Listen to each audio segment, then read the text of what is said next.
행복하셨기를 기대합니다. 그리고 나머지 한 주간도 여러분들에게 복된 날들 되시기를 주님의 이름으로 축복합니다. 오늘은 여성 선교 주일입니다. 대한성인회가 지난 2008년부터 여성 선교 주일을 지키기로 결의를 하고 이제 18번째 이 주일을 지키고 있는 것입니다. 우리 성경 말씀의 본문이나 이 기도문의 선택들, 기도문의 제자 이런 거를 볼 때 조금 저의 기준으로는 이런 걸 선택했나 하는 생각도 들지만 어쨌든 오늘 우리는 이 여성 선교 주의를 지키는 여성들이 시대적으로 그리고 오늘날 어떤 위치에서 어떠한 역할들을 해왔고 그리고 해야 하는가에 대한 이야기들을 함께 나누고자 합니다. 21세기라고 하는 오늘 그리고 심지어 여성 사회시대라고 부르짖는 이 날들에도 여전히 여성들은 차별받고 있음을 알고 있습니다. 오늘날도 이럴진데 하물며 그 옛날 예수님 당시에는 오죽했을까요? 그 시대에 아주 유명한 소크라테스가 남겼던 이 사상적인 이야기가 있는데요. 그는 여성의 지위를 이렇게 언급했다고 합니다.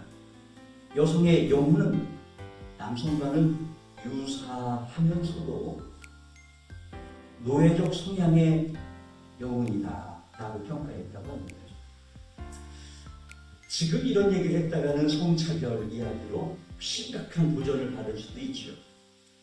근데 예전에는 그와 같은 사상들이 만연했고 그래서 이제 사회적으로도 문화적으로도 여성들의 지위는 가장 낮은 지위 중에 한 자리를 차지해야만 했습니다.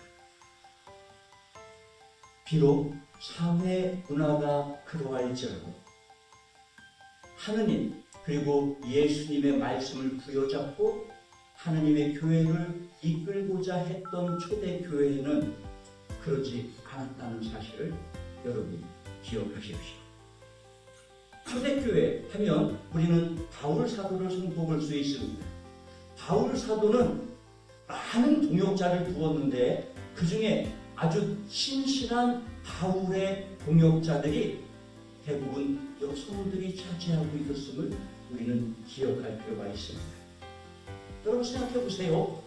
여러분이 누구를 만날 때 여러분은 나보다 낮은 사람을 만나고 싶습니까? 아니면 나보다 높은 사람을 만나고 싶습니까? 비록 우리의 생각이 높은 사람을 만나고 싶은 욕심이 있을지라도 그런 욕심들을 다 제어하고 그리고 그 욕심들을 다 누르고 바울 사도는 여성들을 선택하여 그 여성들과 동역자로 하느님의 교회를 일구 세워왔다는 사실. 또 효율적인 면에서도 산업 현장에서 여성들의 근로적 효율과 남성들의 근로적 효율, 특별히 물리력을 사용하는 데 있어서는 남자가 월등하다라고 말할 수 있습니다. 그런 효율적인 측면에서도 여자들의 역할은 그 사회 문화의 인식처럼 매우 저급해 보이게 평가될 수 있었을지언데 바울로 사도는 그럼에도 여성들을 선택하여 하느님의 교회를 세우기 시작해 오셨다는 사실입니다. 그 여성들의 이름을 간단히 언급해보면 순교자로서 그리고 집사라고 표현되지만 오늘날 우리의 직제로는 부재의 직분을 수행한 비비라는 사람이 있습니다.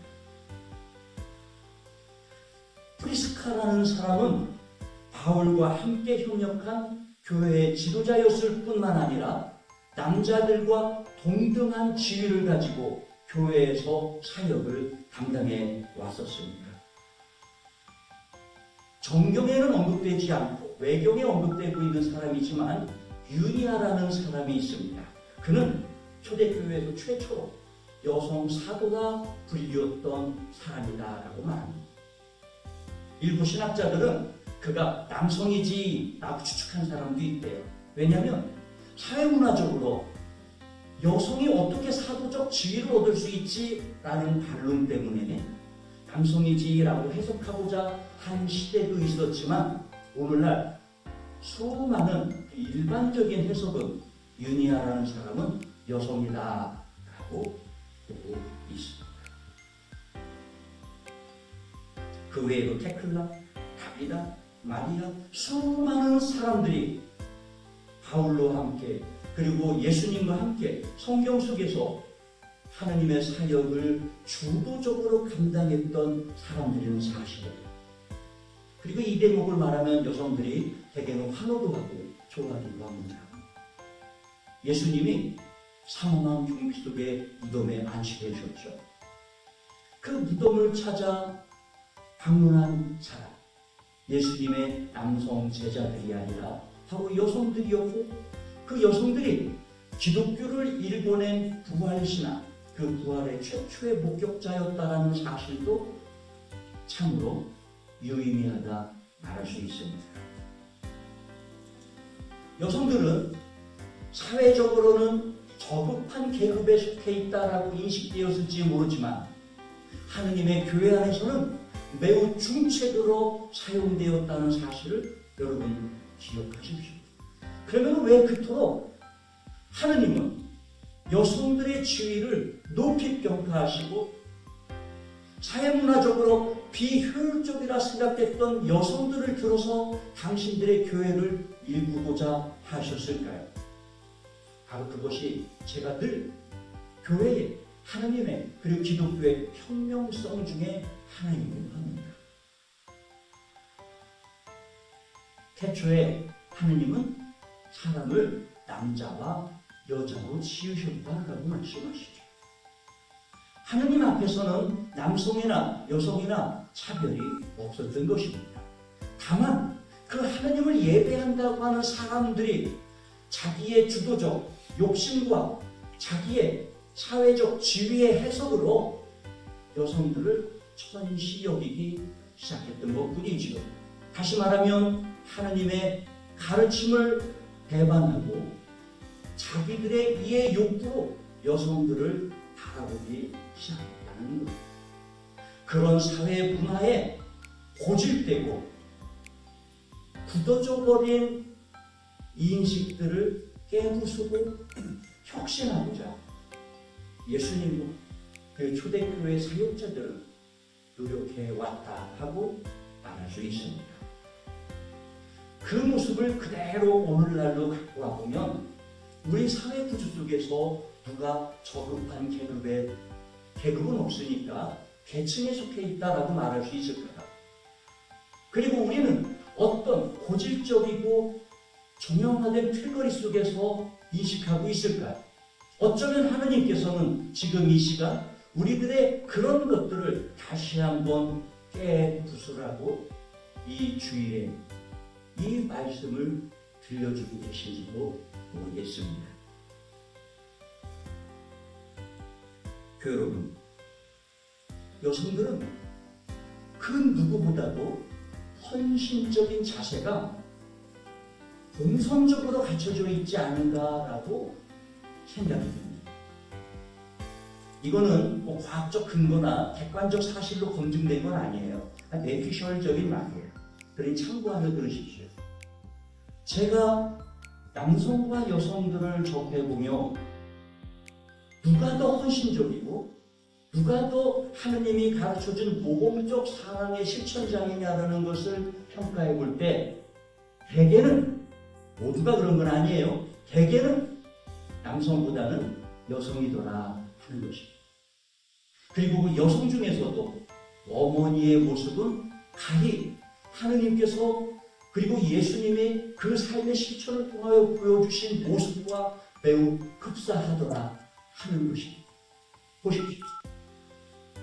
여러분이 가정을 이루고 젊은 부부들이 이 자리에 여러 계십니다. 그리고 지금 홀로 되셨었더라도 이제 가정을 이루고 사셨던 여러분들의 젊은 날들을 한번 되돌이켜 생각해 보세요. 여러분들이 시집가기 전에 꿈이 있었습니까? 그렇다면 그 꿈은 무엇이었을까요? 좋은 남자 만나 현모양처 되는 것이었나요? 아마 그러지 않았을 거예요. 오늘날의 젊은 여성들도 사회적 진출을 통하여 자기의 꿈을 이루고자 하는 욕심이 있었어요. 근데 놀랍게도 그는 사랑하는 남자를 만나면서 자기의 꿈을 내려놓을 줄 알아요. 근데 반대로 남자들은 사랑하는 여자를 만났는데 자기 꿈을 포기하는 사람은 거의 못 봤어요. 여성들 보고 나를 위하여 너의 꿈을 내려놓으라 하고 요구하는 건 여러 보았어도 남자 스스로 내가 너를 사랑하니까 네 꿈을 이루어봐 하는 남자는 제가 본 적은 사실 없는 것 같아요. 왜 여성은 자기의 꿈을 접고 사랑하는 남자에게 자기를 헌신하게 될까요? 그 이유가 궁금하죠? 또 여성들은요, 가정을 이루고 살면서 그 가정 속에서 하는 역할들을 볼 때에 가히 예수님께서 그 삶을 통하여 보여주신 모습과 매우 흡사합니다. 여성들은 가사노동이라는 걸 통해서 가정을 섬겨요. 몰라요. 저희 시대까지만 해도 남성들은 주방에 가면 거시기 하다고 막 떨어진다고 막 그래서 얼씬도 못하게 하는 이런 문화도 없지 않아 있었어요. 제가 교육을 잘못 받았나 봐요. 그래서 아직까지 주방에서 살림을 못해요. 요리를 잘 못합니다. 근데 어쨌든요, 여담이고 여성들은 직장에서도 자기의 삶을 위하여 헌신했을 뿐만이 아니라 가정에 와서도 가사노동을 하면 매우 고통스러운 일이에요. 사회적 환산가치를 따지면 300몇십만 원의 노동가치가 있대요. 그런데도 불구하고 밖에서도 일해 집에서도 일하는데요, 그 여성이 남편한테 나 월급 달라는 소리를 하는 거야. 그리고 타박도 하고. 오히려 여성은 자기의 헌신을 통하여 가정이 깔끔하게 꾸며지고 가정이 규율있게 돌아가는 모습을 보며 오히려 행복하고 오히려 자기가 기쁘대요. 자기 혼자서 식상하게 고생해놓고 자기는 흐뭇해하게. 놀랍죠? 만약에 그와 같은 일들을 남성에게 요구했다면 아마 그 가정은 풍비박산이 일찌감치 났을지도 모르겠다 하고 죽어내는 겁니다. 저는 그럼으로 인해서 여성들, 특히 어머니 된 사람들은 그 삶의 모습이 하느님이 가르쳐 주시고 예수님께서 실천적으로 살아왔던 그 모습과 매우 흡사하다.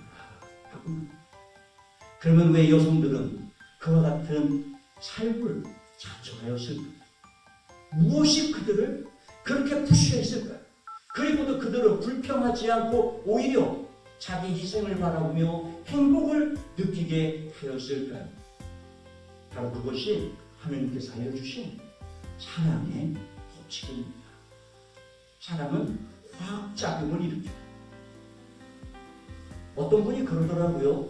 세상에 가장 중요한 건 뭘까요? 그랬더니 다 돈에 대해요.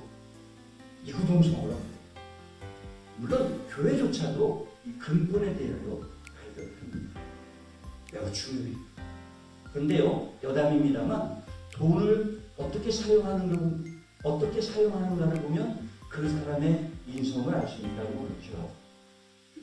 그런데 돈보다 더 강력한 것이 사랑입니다. 여러분 부부한테 직장 상사가 억만 돈을 준다고 하면서 가정 파탄 내라고 그러면 여러분 할 수 있어요?